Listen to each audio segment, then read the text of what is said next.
इकाई 7 हार की जीत। कहानी।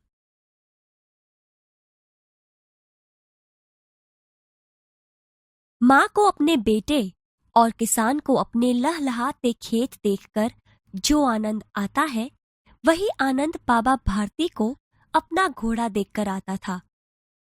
भगवत भजन से जो समय बचता, वह घोड़े को अर्पण हो जाता।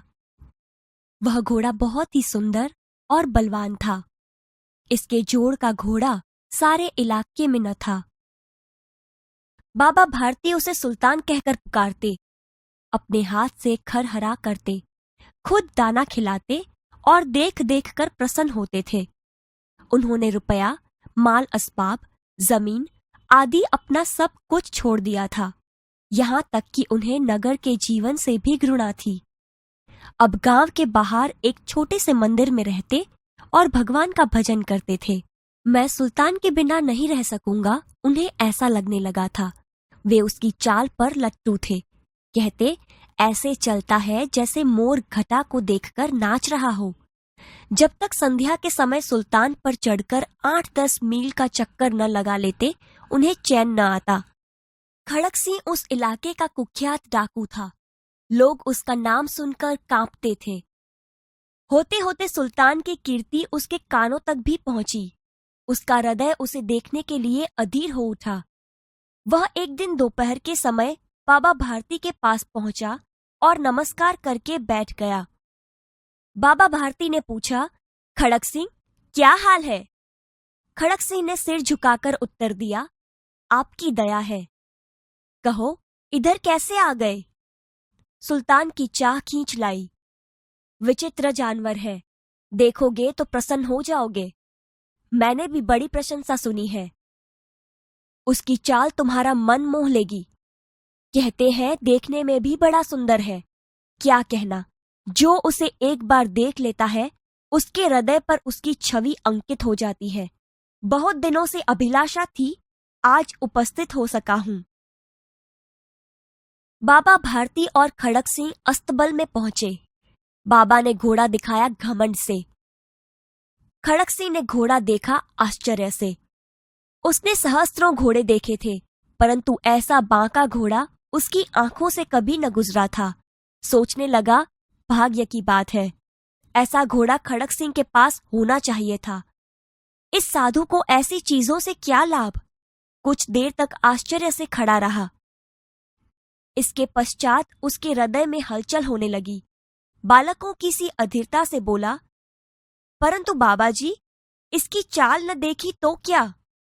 बाबाजी भी मनुष्य ही थे। अपनी वस्तु की प्रशंसा दूसरे के मुख से सुनने के लिए उनका हृदय अधीर हो गया। घोड़े को खोलकर बाहर ले गए। घोड़ा वायु वेग में उड़ने लगा। घोड़े की चाल देखकर उसके हृदय पर सांप लौट गया। वह डाकू था और जो वस्तु उसे पसंद आ जाए, उस पर वह अपना अधिकार समझने लगता था। उसके पास बाहुबल था और आदमी थे। जाते जाते उसने कहा, बाबाजी, मैं यह घोड़ा आपके पास न रहने दूंगा। बाबा भारती डर गए।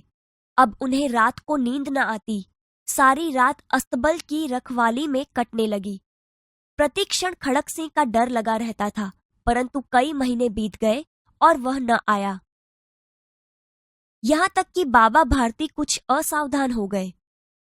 संध्या का समय था। बाबा भारती सुल्तान की पीठ पर सवार होकर घूमने जा रहे थे।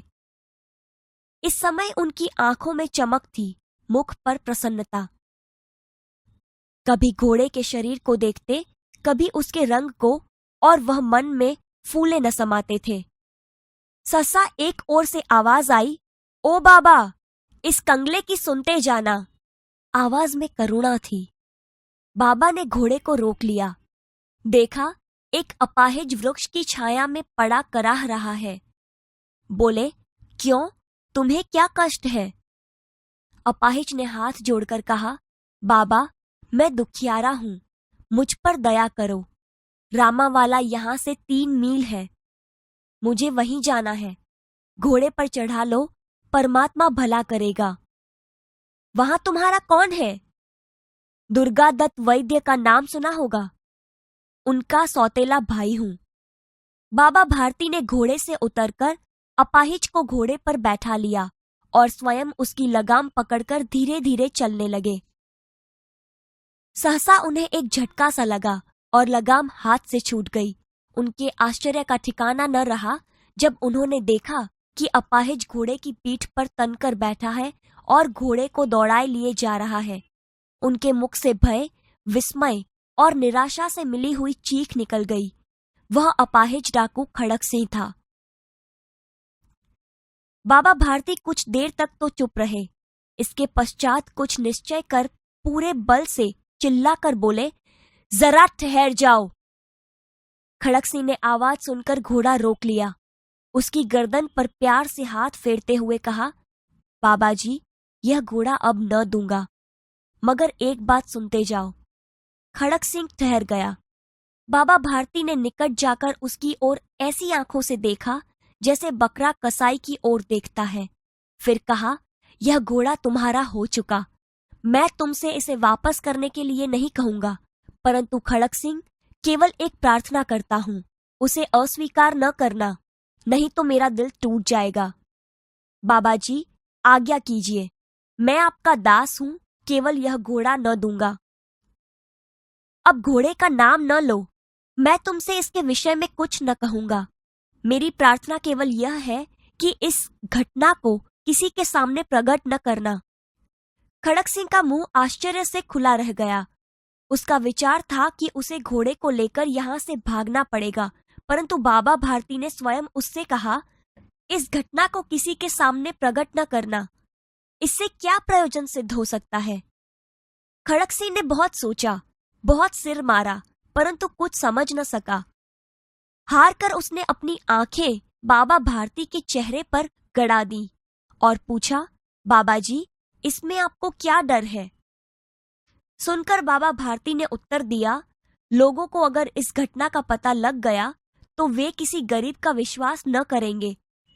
यह कहते कहते उन्होंने सुल्तान की ओर से इस तरह मुंह मोड़ लिया जैसे उनका कोई संबंध ही नहीं रहा हो। बाबा भारती चले गए, परंतु उनके शब्द खड़क सिंह के कानों में उसी प्रकार गूंज रहे थे। सोचता था, कैसे ऊंचे विचार हैं, पवित्र भाव हैं। उन्हें इस घोड़े से प्रेम था। इसे देखकर उनका मुख फूल की नाई खिल जाता था। कहते थे, इसके बिना मैं न रह सकूंगा। इसकी रखवाली में वे कई रात सोए नहीं। भजन भक्ति न कर रखवाली करते रहे, परंतु आज उनके मुख पर दुख की रेखा तक दिखाई न पड़ती थी। उन्हें केवल यह ख्याल था कि कहीं लोग गरीबों पर विश्वास करना न छोड़ दें। ऐसा मनुष्य मनुष्य नहीं, देवता है। रात्रि के अंधकार में खड़क सिंह बाबा भारती के मंदिर में पहुंचा। चारों ओर सन्नाटा था। आकाश में तारे टिमटिमा रहे थे। थोड़ी दूर पर गांवों के कुत्ते भौंक रहे थे। मंदिर के अंदर कोई शब्द सुनाई न देता था। खड़क सिंह सुल्तान के बाग पकड़े हुए था। वह धीरे धीरे अस्तबल के फाटक पर पहुंचा। फाटक खुला पड़ा था। किसी समय वहां बाबा भारती स्वयं लाठी लेकर पहरा देते थे, परंतु आज उन्हें किसी चोरी, किसी डाके का भय न था। खड़क सिंह ने आगे बढ़कर सुल्तान को उसके स्थान पर बांध दिया और बाहर निकलकर सावधानी से फाटक बंद कर दिया। इस समय उसके आंखों में नेकी के आंसू थे। रात्रि का तीसरा पहर बीत चुका था। चौथा पहर आरंभ होते ही बाबा भारती ने अपनी कुटिया से बाहर निकल ठंडे जल से स्नान किया। उसके पश्चात इस प्रकार जैसे कोई स्वप्न में चल रहा हो, उनके पांव अस्तबल की ओर बढ़े, परंतु फाटक पर पहुंचकर उनको अपनी भूल प्रतीत हुई। साथ ही घोर निराशा ने पांवों को मन भरका बना दिया। वे वहीं रुक गए। घोड़े ने अपने स्वामी के पांवों की चाप को पहचान लिया और जोर से हिनहिनाया।